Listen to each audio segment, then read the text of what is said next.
하나님 감사드립니다. 예배드릴 수 있는 믿음 주시고 귀한 주의를 허락하신 하나님, 우리 성도들 하나님을 경외하고 사랑함으로 주님 전에 나와 예배드릴 수 있는 귀하신 은총과 사랑을 베푸시니 감사드립니다. 주님 전에 나옴이 복되고 예배드림이 아름다운 것임을 저희들 다시 한번 깨닫게 하셨사오니 받으시는 예배드리게 하시고 하나님을 영화롭게 하는 저희들 한 사람 한 사람 될 수 있도록 은총 베풀어 주옵소서. 하나님 말씀 들으면서도 우리 마음 깊은 곳을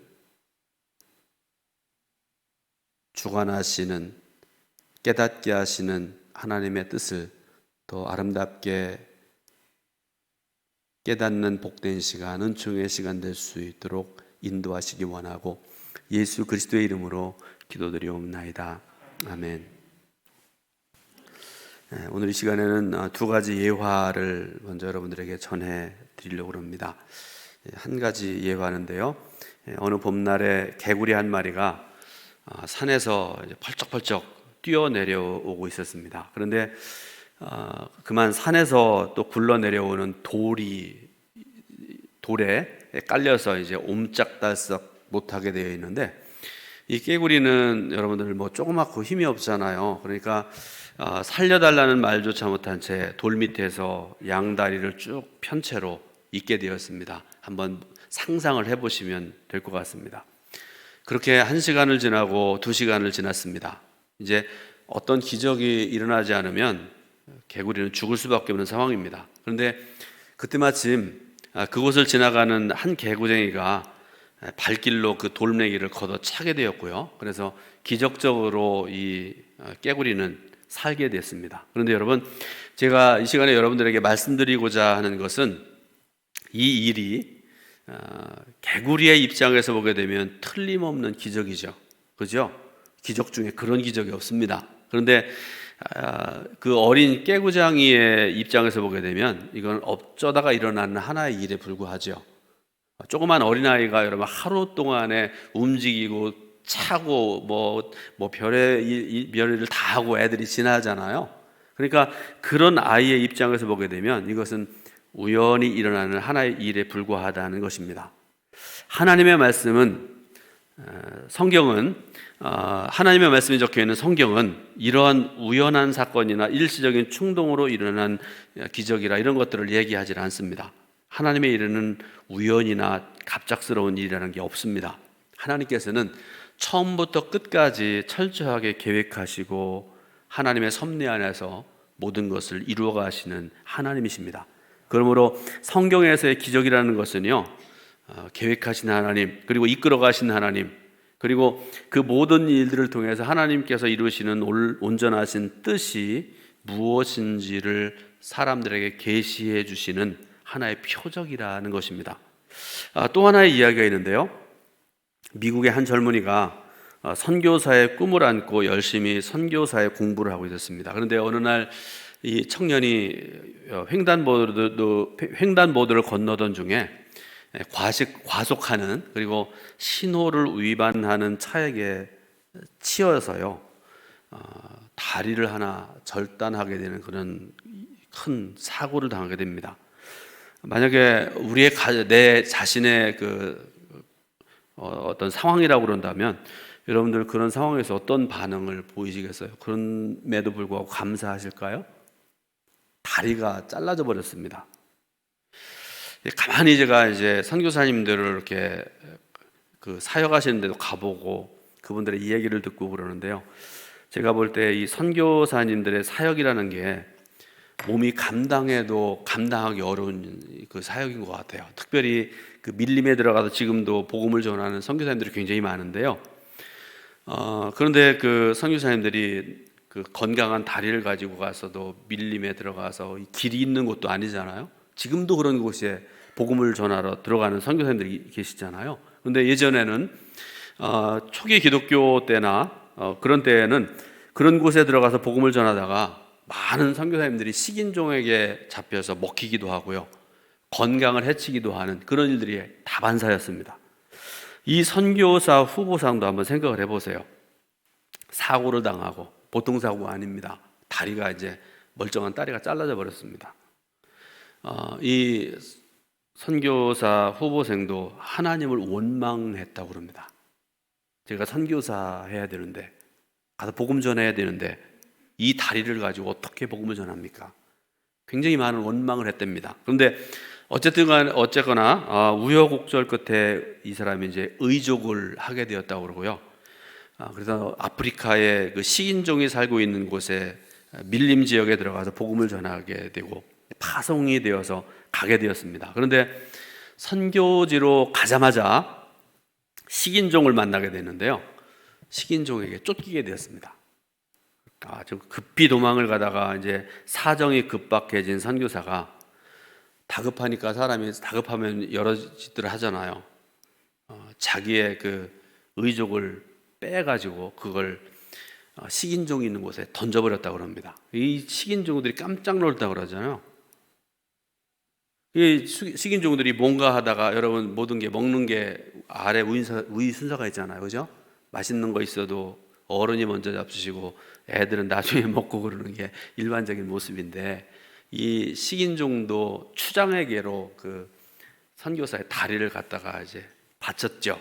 그러니까 추장이 그걸 먼저 먹으려고 입에다가 아무리 넣고 씹으려고 그러는데 씹히질 않잖아요.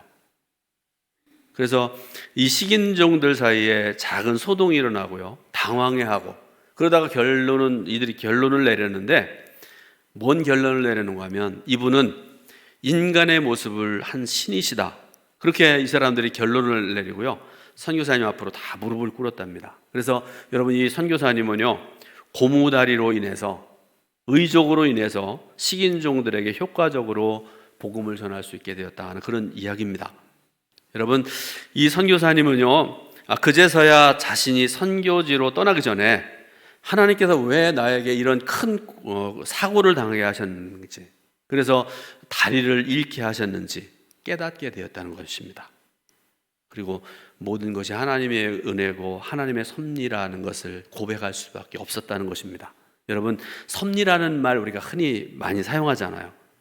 세상과 우주 만물을 다스리시는 하나님의 뜻, 섭리라는 말을 설명하자면 그런 설명을 드릴 수가 있습니다. 우리의 고통 가운데 숨겨진 하나님의 큰 뜻이 바로 섭리입니다. 그런데 문제는 많은 경우에 어리석은 우리 인간들의 생각으로는 이런 하나님의 섭리를 깨닫지 못하고 알지 못할 때가 많다는 것입니다. 많은 경우에 평생을 깨닫지 못하고 알지 못하는 경우들이 있습니다. 자, 오늘 우리가 읽을 본문의 말씀, 에스라서 1장의 말씀도 보게 되면요, 당시의 유다 백성들이, 그리고 오늘의 우리들이 깨닫지 못하는 깊은 하나님의 섭리가 있는 것을 볼 수 있는데요.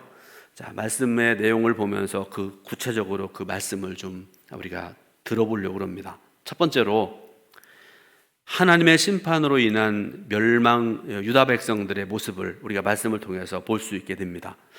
자, 여러분들에게 말씀을 듣는 여러분들에게 질문을 하나 좀 하려고 합니다. 여기 보세요. 눈 뜨시고요.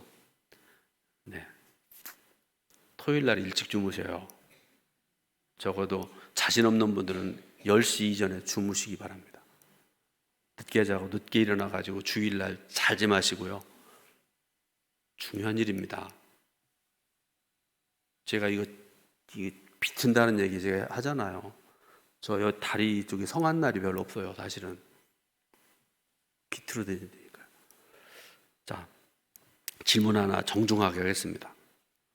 하나님과 다윗 사이에 언약을 맺었습니다. 그걸 다윗 언약이라 이렇게 얘기하는데요, 이 다윗 언약이 어디에 기록되어 있는지 아세요? 기억나세요? 사무엘하 7장 1절부터 17절 반드시 기억하시기 바랍니다. 사무엘하 7장 1절부터 17절에 보면 하나님과 다윗 사이에 맺은 그 유명한 다윗 언약이 나옵니다. 자, 그 내용, 여러 가지 내용들이 있지만 그 중에 하나를 제가 여러분들에게 말씀을 드립니다. 하나님께서 다윗에게 이렇게 말씀을 하세요. 내가 죽고 내 후손이 대대로 왕이 될 것이다. 나 여호와가 그 나라를 견고하게 할 것이라.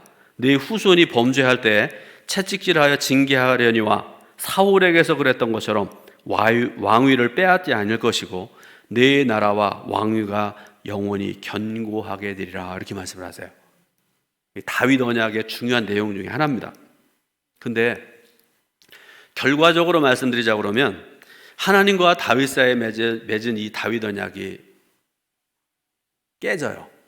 불과 약 400년쯤 지나고 난 다음에 유다 왕국이 바벨론에 의해서 멸망을 당했습니다. 그리고 이방인 바벨론의 포로로 끌려가서 이스라엘 백성들이 70년이나 포로 생활을 하는, 비참한 노예 생활을 하는 그런 삶을 살게 되는데요. 본문은 이스라엘 백성들이 70년간의 포로 생활을 마치고 돌아온 사건을 기록한 말씀이 오늘 에스라서의 1장의 말씀입니다. 유다 왕국이라는 나라, 어느 나라도 마찬가지입니다. 여러분, 한 나라가 융성할 때가 있고 이제 쇠퇴해갈 때가 있잖아요. 유다도 마찬가지입니다. 나라가 멸망하기 직전에 쇠퇴해가는, 특히 여러분 하나님의 통치를 받는 유다 백성들에게 있어서 가장 큰 어려움은 뭔가 하면 우상 숭배가 심했다는 것입니다. 자, 여러분, 유다 왕국의 이스라엘 역사의 가장 큰 믿음의 왕 중에 한 사람이 바로 요시야라는 왕이잖아요. 그죠? 이 요시야 왕이 전쟁에 나가서 죽고요. 그날부터 그 전에도 그랬지만요. 그래도 나라를 말씀으로 다시 회복시키려고 노력했던 사람이 이 요시야라는 사람인데, 요시야가 죽고 나니까 이제 없어요. 온 나라의 우상 숭배가 만연하는 그런 상황이 됐습니다. 하나님께서는 그때까지도 이 요시야를 보시고 참으셨던 것 같아요. 그런데 하나님께서 드디어 칼을 들으세요. 왜 그러셨는가 하면 므낫세라는 왕이 엄청나게 우상 숭배를 하고 하나님을 대적하는 그런 삶을 살아갈 때 하나님께서 유다를 멸망시키기로 작정을 하셨습니다. 그래서 하나님께서 유다 땅에 바벨론 군대를 보내셨고요. 당시에 바벨론 왕의 느부갓네살이라는 왕이 예루살렘 성을 파괴하고 백성들을 죽였고 귀족과 사회 지도층들을 포로로 잡아갔습니다. 그 유명한 바벨론 포로기, 여러분 잘 아시죠?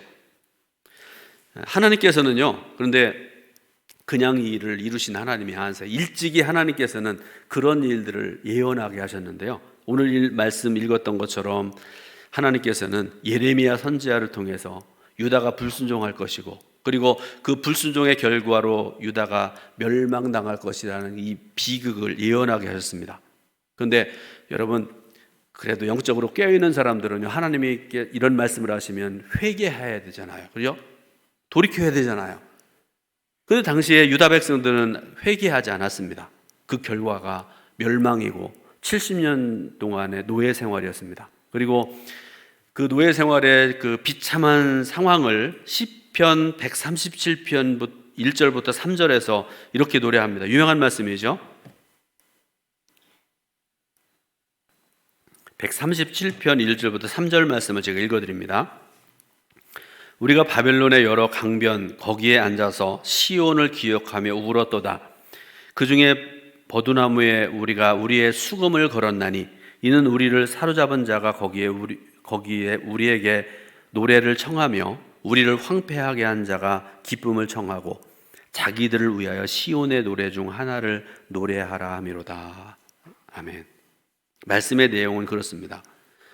바벨론 사람들이 유대인들에게 노래하라 강요했다는 그런 말씀입니다. 그런데 여러분 한번 생각을 해보세요.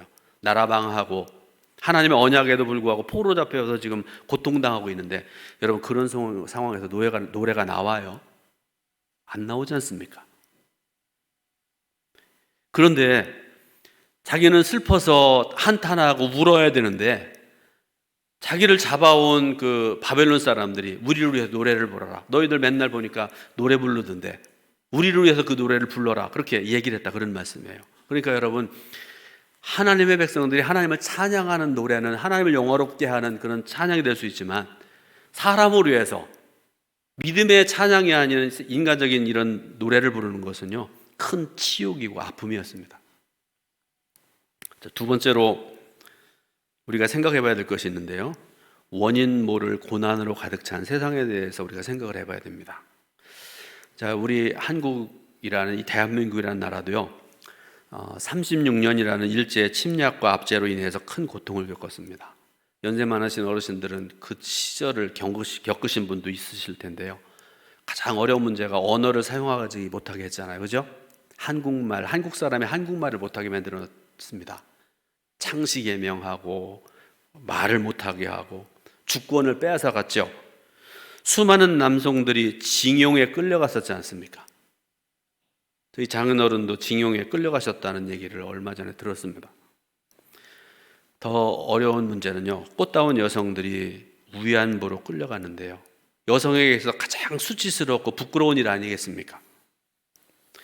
자, 해방된 이후에도요, 6.25 전쟁이라는 동족 상잔의 비극을 겪어야 됐었는데, 여러분 이 전쟁 때문에 얼마나 큰 피해를 우리가 당했는가 하면요, 우리 남한 쪽에 사망하고 부상당하고 포로당한 사람들이 100만 명이 넘었다고 그래요. 그러면 북한 사람들은 그보다 한 3배 정도 더 많았다고 그럽니다. 300만 명 가까운 사람들이 사망하고 부상당하고 포로당했다고 그래요. 거기다 유엔군까지 하면 훨씬 더 많은 사람들이 어려움 당했는데요. 더 큰 문제는 우리 국민들 마음속에 그 뭐라고 그럴까요? 상처, 그죠? 동족 간에 서로 죽이고 죽임당하고, 이게 얼마나 큰 상처입니까? 더군다나 가족들이 지금 헤어져 있는 경우들이 얼마나 많습니까? 한 가지 더 말씀드리면, 일제시대 압제, 그 다음에 이 6.25 전쟁으로 인해서 얼마나 우리가 어려움 당했는데, 한국 교회도요, 그것으로 인해서 엄청난 핍박을 받아야 됐고요. 특히 북한 교회가, 지금은 여러분 북한의 교회가 흔적도 없어요. 뭐 봉수교회, 칠골교회 얘기하지만 이거는요, 북한이 만들어 놓은 선전교회입니다. 사실 그래요. 역사 전통 있는 칠골교회인데 북한이 그렇게 만들어 놨습니다.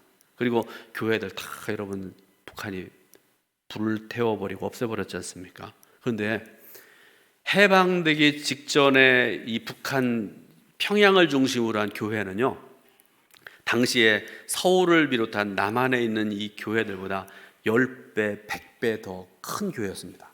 엄청난 부흥을 이루었고요, 영적으로 서서 한국 교회를 이끌어가고 세계 유명한 그런 교회가 되었습니다. 그런데 여러분, 북한 공산당이 다 깨뜨려 버렸잖아요. 신앙을 찾아서 그때 당시에 남한으로 내려온 사람들이 얼마나 많습니까? 그리고 수많은 사람들이 예수 믿는 믿음 때문에 순교를 당하는 그런 일들이 얼마나 많은지 모릅니다. 자, 이와 같은 우리 한국의 역사를 돌아보면 한마디로 하나님을 원망할 수밖에 없습니다. 왜 하나님께서 이 민족에, 이 나라에 이토록 고통스러운 역사를 허락하셨는지 이해할 수가 없습니다. 알 수 없는 하나님의 섭리 앞에 탄식하고 불평하고 원망하기에 합당한 그런 역사 아니겠습니까? 그러면 오늘날 우리 삶은 어떻습니까? 올해가 이제 2020년입니다. 올해가 벌써 이제 10월 달 마지막 주일 예배를 드리고 있습니다. 한 해가 거의 지나갔습니다. 생각을 해보면 일제 압제, 6.25 전쟁, 그 이후로도 우리가 얼마나 어려운 과정들을 살아왔는지 모릅니다. 그런 여러 가지 어려움 속에서 한국 교회가 당했던 고난, 그리고 이 민족이 당했던 그 고난과 아픔에 비교할 때 오늘 우리가 당하고 있는 이 고난이라는 것은 작으냐 하는 그런 물음을 여러분들에게 드립니다. 아마도 제가 생각하기에 이전에 그 어떤 고난과 아픔, 그리고 어려움들 못지않은 상황 속에서 우리가 지금 살아가고 있다고 생각을 합니다. 그죠? 지금 이 상황에서 우리가 밖에 나가서 마음 놓고 밥 한 번 먹을 수가 없잖아요. 누구를 만날 수도 없잖아요. 언제 코로나에 걸릴지 모르니까 힘들지 않습니까? 그런데 여러분, 제가 기도할 때마다 늘 근심도 되고, 그래서 하나님께 간구할 수밖에 없는 게 뭔가 하면, 뭐 학자들 얘기하면 내년 후쯤 되면은 백신 나오고 이제 해결될 거다 그러는데요. 백신은, 그다음에 코로나는 그때 해결될지 모르겠어요. 그런데 그 이유를 한번 생각해 보신 분 있으세요? 경제적으로 이 나라가 얼마나, 온 세계가 황폐화될 것인가? 그러면 그 영향을 받을 수밖에 없는 한국 교회는 어떨 것인가? 우리 목회 상황은 어떨 것인가? 상상할 수 없습니다. 제가 아까도 말씀드렸는데요, 전쟁을 하면 폭탄이라는 걸 떠들이잖아요. 세계에서 가장 강력한 폭탄이 지금 미국에 만들어 놓은 게 있는데요, 그 폭탄은 하나를 터뜨리면요, 아파트 단지 하나 정도는 순식간에 그냥 무너뜨린대요. 큰 구덩이를 만든답니다. 그런데 그런 폭탄은요, 아무리 크고 힘이 있어도 한번 터지고 그다음에 한번 무너지면 끝나요. 그거는, 그죠? 근데 여러분, 폭탄 중에 원자폭탄 얘기 들어보셨어요? 북한에 지금 가지고 개발했다는 거. 이거는요, 한번 폭발하고 오면 그 이유가 더 문제입니다. 거기서 엄청난 빛이 나온다고 그러잖아요. 보면 사람 눈을 멀게 하고 사람을 태우는 그런 강한 빛이 나오고요. 거기서 폭풍이 나와가지고 모든 걸 다 날아가게 한다고 그러잖아요. 더 큰 문제는 낙진입니다. 낙진. 이런 것들 때문에 원자폭탄 이후에 그 이후가 더 큰 문제라고 그러는데, 이런 어려움이 한국 교회와 이 나라에게 있지 않을까 저는 두려워요. 그래서 기도할 수밖에 없습니다. 하나님이 해결해 주셔야 되고 하나님께서 책임져 주셔야 된다는 그런 믿음을 가지고 기도를 합니다. 우리가 사는 세상은 이처럼 그 이유를 알 수 없는 고통과 고난으로 가득 차 있습니다. 젊은 사람들 예를 들어 보면 여러분, 대학을 졸업해도 취직하지 못하는 그런 경우들이 많잖아요. 어떤 사람은 열심히 노력하고 수고하는데 평안하게 살 수 있는 그런 삶을 보장받지 못합니다. 어떤 사람은 질병과 가족의 불행으로 인해서 고통스러워합니다. 그런데 분명한 사실은, 여러분, 이런 속에서도 분명한 사실 하나가 있는데요, 이 세상의 모든 것을 주관하시고 섭리하시는 분은 하나님이시라는 것입니다. 그리고 하나님은 사랑의 하나님이시고, 지금은 우리가 슬프고 아프고 어렵고 그렇지만 우리를 선한 길로 이끌어 가시는 우리 하나님이시라는 사실을 믿으시길 바랍니다. 그렇다면 그 이유를 알 수 없는 고통과 아픔이 무엇일까? 오늘 세 번째로 여러분들에게 말씀드립니다. 세 번째로 하나님의 은혜로 일어난 반전의 역사를 여러분들에게 좀 말씀드리는데, 오늘 본문 말씀을 보게 되면요, 상상하지도 못할 그런 놀라운 일이 일어나게 됩니다. 무슨 말씀인가 하면, 남유다 왕국이 바벨론에 의해서 나라가 멸망당할 때가 기원전 586년입니다. 그런데 그로부터 불과 한 50년쯤 지나고 난 다음에 그 강력하던 바벨론 제국이 바사라는 나라에 갑자기 멸망을 당해요. 그래서 바사 제국의 고레스라는 황제가 바벨론을 비롯한 근동 지역의 모든 나라를 다스리는 패자가 되었습니다. 그런데 더 놀라운 사실이 있습니다. 이게 뭔가 하면 오늘 본문에 남아있는 말씀이죠. 1절, 2절, 3절, 4절인데요. 저랑 여러분들 사이좋게 한 절씩 교독해 보겠습니다. 바사왕 고레스 원년에 여호와께서 예레미야의 입을 통하여 하신 말씀을 이루게 하시려고 바사왕 고레스의 마음을 감동시키심에 그가 온 나라에 공포도 하고 조서도 내려 이르되,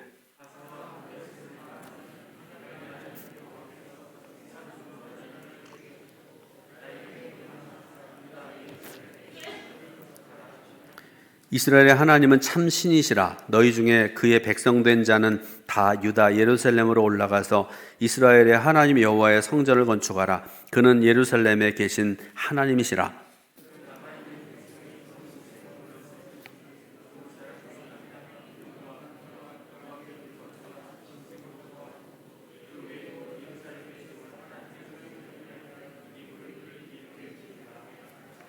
아멘. 하나님께서 고레스의 마음을 움직이게 하셔서 유다 백성들이 다시 예루살렘으로 돌아가시도록 조서를 내리게 하셨다라는 그런 말씀입니다. 그런데요, 놀라운 사실은 이 고레스라는 사람이 하나님을 경외하는 사람이 아니에요. 그런데 강권적으로 하나님께서 그의 마음을 감동시키시고 변화시키시고, 그래서 그로 하여금 하나님의 백성들을 예루살렘으로 돌아가게 하도록 조서를 내리게 하셨다, 그런 말씀이죠. 하나님의 은혜가 아니면, 하나님의 강권적인 섭리가 아니면 설명할 길이 없습니다. 그런데 여러분, 이 예루살렘이라는 곳이 어떤 곳이에요? 거기다 성전 지으라고 말씀을 하시는데요, 예루살렘 성전이 어떤 곳입니까? 성전은 하나님의 임재하심의 상징이죠. 그죠? 솔로몬이 성전을 건축할 때, 하나님께서 건축해서 봉헌할 때 하나님 뭐라고 그러셨어요? 내 눈과 내 마음을 이곳에 둘 것이다, 이렇게 말씀하시잖아요. 그리고 유다 백성들, 이스라엘 백성들에게 있어서 이 성전이라는 곳은요, 신앙의 중심지고요, 예배 장소입니다. 그러므로 하나님께서 오늘 말씀에 성전을 건축하라는 그 말씀의 의미는 뭔가 하면 너희들이 하나님 중심의 삶을 회복해야 되고 예배를 회복하는 그런 삶을 살아야 된다라는 그런 말씀입니다.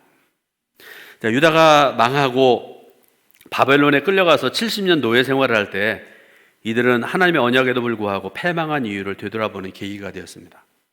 그 결과로 예루살렘 성전에서 예배를 드리며 하나님을 섬기던 지난 날이 얼마나 복된 일이었는지를 그들 깨닫게 됐습니다.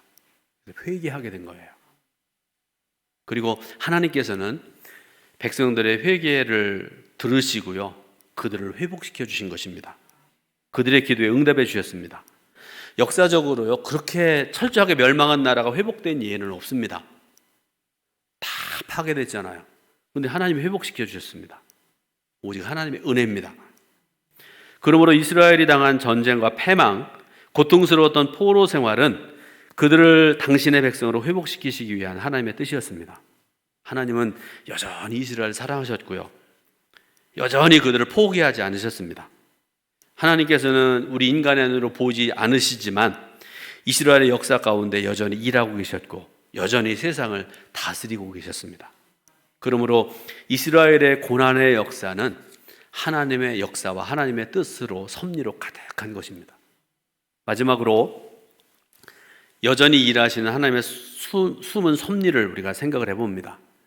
자, 이스라엘이 겪은 역사적인 과정을 살펴보면요, 이스라엘 백성들은 이미 지상에서 사라졌어야 될 그런 민족입니다. 여러분, 이스라엘의 역사, 이스라엘의 고난 수도 없이 우리가 성경을 통해 알잖아요. 근데 신약 이후에 그 1차 세계대전, 2차 세계대전, 오늘날까지도 이스라엘의 역사는요, 고난의 역사예요. 그 나라 가보신 분들은 알지만 지금도 군인들뿐만 아니라 총을 들고 다녀요. 우리 한국 사람들, 이게 비밀인가 어쩐가 모르겠네요. 군인들 총 들고 나가는데 99%는 빈총이에요. 그렇다고 군인한테 대들질 마세요. 한국에는 대개 밤에 이렇게 근무 서는 사람 빼놓고는 대개는 빈총이에요. 근데 이스라엘이라는 나라는요, 다 장전해가지고 다녀요. 그리고 쏴요, 그 사람들. 그런 위험 속에 살고 있는 그런 나라입니다. 그러니까 이들은요, 우리가 가만히 생각해 보면 10번, 100번 망했어야 될 그런 나라고 그런 민족이 그렇습니다. 그런데 현실을 보면요, 지금 이스라엘이 세계에서 가장 강대한 나라 중에 하나예요. 인구도 1000만도 안 돼요. 국토로 봐도 우리나라 몇 분의 1밖에 안 되는 조그만 나라입니다. 그런데 그 나라를 둘러싸고 있는 그 강한 나라, 아랍 나라들이 꼼짝을 못해요. 왜 그럴까? 이스라엘이 가지고 있는 막강한 힘 때문에 그렇습니다. 물론 여러 가지 얘기도 있고 그렇지만 하나님의 섭리와 하나님의 도우심과 인도하심 가운데 그들이 수천 년의 역사를 겪어오면서, 고난을 겪어오면서 우리가 강해야 된다, 우리가 이겨내야 된다, 그런 나라를 세워놨기 때문에.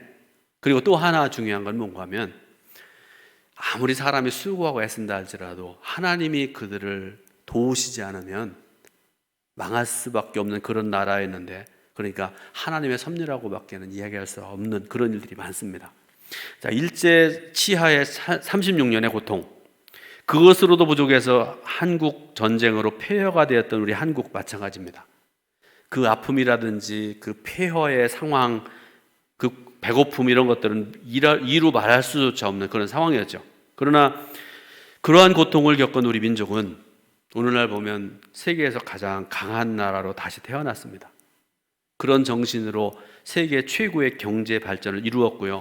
지금은 여러분, 저도 몰랐어요. 우리나라가 일본보다 더 강한 줄 몰랐습니다. 대단한 나라. 그러니까 세계에 가면 어디 가든 사람들이 그런다고 그래요. 어디 가도 성공을 이루는 나라, 세계에서 사람들로부터 부러움을 받는 그런 나라가 되었습니다. 하나님께서는 우리 민족을 망하게 하지 아니하시고요, 강하게 만드셨습니다. 모든 것이 하나님의 은혜입니다. 사랑하는 여러분, 오늘도 알 수 없는 고난의 직면이 있습니까? 개인적으로도 그렇고 나라 말할 것도 없고요, 세계도 그렇습니다. 왜 하나님께서 우리에게 이런 일을 허락하시는지 이해가 안 되는 경우도 있지 않습니까? 그러나 그런 상황 속에서도 하나님은 여전히 우리와 함께 하심을 믿으시기 바랍니다. 보이지 않지만, 내 눈으로 보지 않지만 여전히 일하시는 하나님이십니다. 더 좋은 것을 우리에게 허락하시는 하나님의 섭리와 뜻을 여러분 반결할 수 있기를 바랍니다. 저와 여러분 모두가 이런 믿음을 가지고 오늘도 언약하신 말씀을 이루시는 하나님의 그 반전의 역사에 동참하는 그런 삶을 살아가시기를 주님의 이름으로 축원합니다. 기도하겠습니다. 하나님 감사드립니다. 예배드리며 말씀드리게 하신 하나님, 주시는 생명의 말씀 저희들 듣고 하나님의 섭리와 경륜을 깊이 깨닫고 하나님이 이루어가시는 역사를, 그리고 언약하신 바를 이루시는 하나님의 섭리에 동참하고 참여하는 복된 믿음의 사람들 되게 인도하옵소서. 예수님의 이름으로 기도드립니다. 아멘.